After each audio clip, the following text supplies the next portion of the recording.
All right, well, let me welcome folks. This is kind of an introduction to my guided meditation for awakening souls.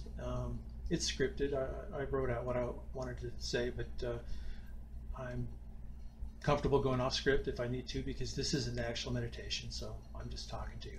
But this will give you a little bit of an idea of kind of the tone of my voice, which ain't the greatest, but it's what I got. So here we go. In preparation for this meditation, I need you to make 3 lists and give thought to each. First, make a list of the significant times in your life that you've been hurt physically and emotionally. Then make a list of the times you were pretty sure you hurt others. Lastly, make a list of all the things in your life that are hard for you not to pass judgment on. All 3 of these are important. Be as thorough as you can. Give a lot, and I mean a lot of thought and reflection about each. Take as much time as you need. This is a really off script. This is a really important part because you don't need to remember everything, but you need to remember as much as you can that you think you can. Reflect for a day or 2 on the list. Remember as much as you can about how you felt or feel about each situation. And don't worry, this is not a laundry list of everything. If you miss something, it's likely because you've already cleared it. This is all about intent and perspective, not about making amends. And one of the things I want to mention too is that this meditation is for folks that are kind of close anyway. You know, they're been following the world. They sense something's not right. They're awake basically, but they're not quite all the way there. That's who this is for. But if you're not there, that's okay. This could help you too, as long as you believe, as long as you really give it some thought. So, okay, basically, you're going to have to commit to this if you want it to have any kind of chance of success. There are 3 things needed from the listener in order to have expectations of success. First, you must absolutely be committed to the process. You have to want to let go of the pain. You have to want to let go of your grudges and your judgment. This is all about intention. You cannot succeed without that commitment.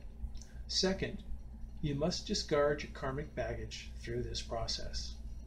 And lastly, you must wake up to the illusion that is all around you. This is not hypnosis, and I'm not trying to change you in any way. This is a metaphysical, one-sided discussion that may birth a new understanding within you and lead to a bliss that you've likely never known. I say this because it happened to me. For the first time in my life, I can say that I like everything about myself. I can even be my true self. For the first time in my life, I'm not upset about anything or at anybody. Can you imagine? This is what I'm trying to give you, but only if you're willing to take it.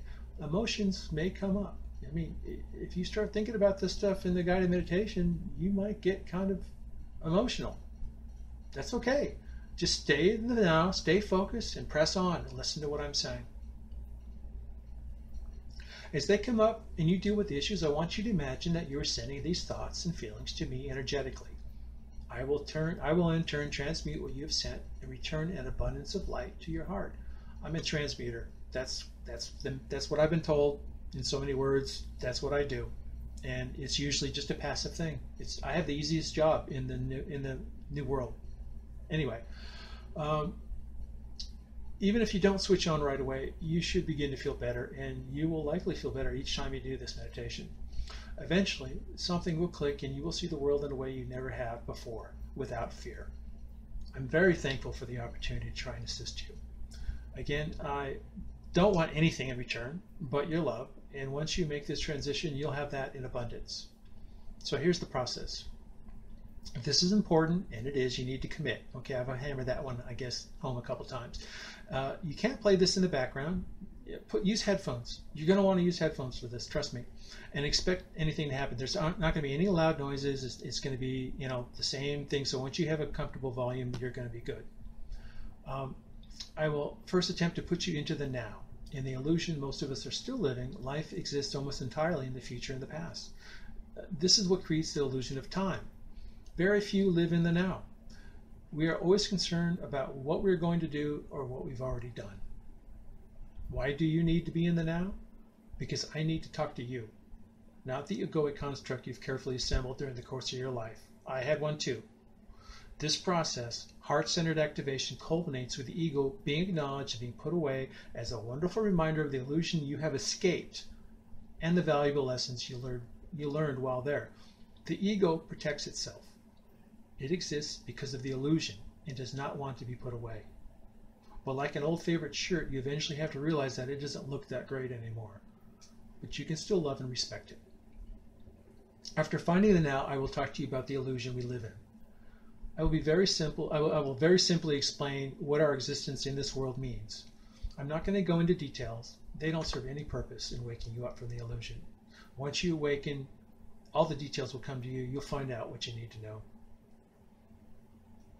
I will ask you sincerely to assume that everything I say is true, at least for the sake of this meditation. But it is true.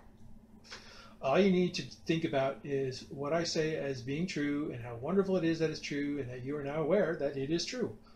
My intention is that as we move forward, you will begin to see the true reality behind any pain or judgment you've ever experienced in your whole life, ever, by you or anyone else. The next, we're going to meditate on the events in your life where you hurt or wronged, where you were hurt or wronged in some way.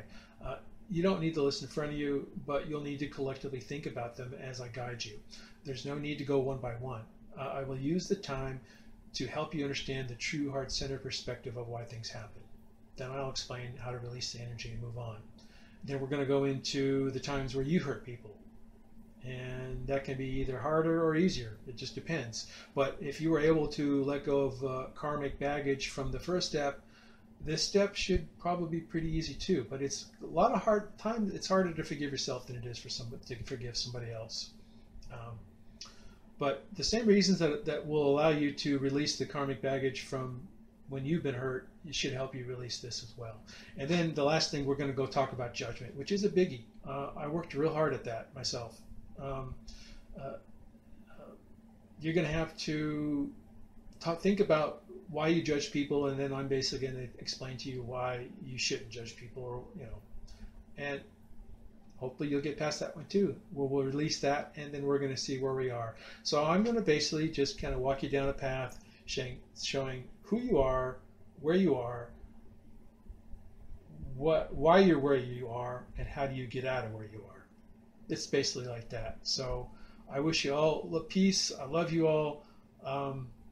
It's crazy that I'm doing this, but I am, because I have to. And we'll see. Thanks.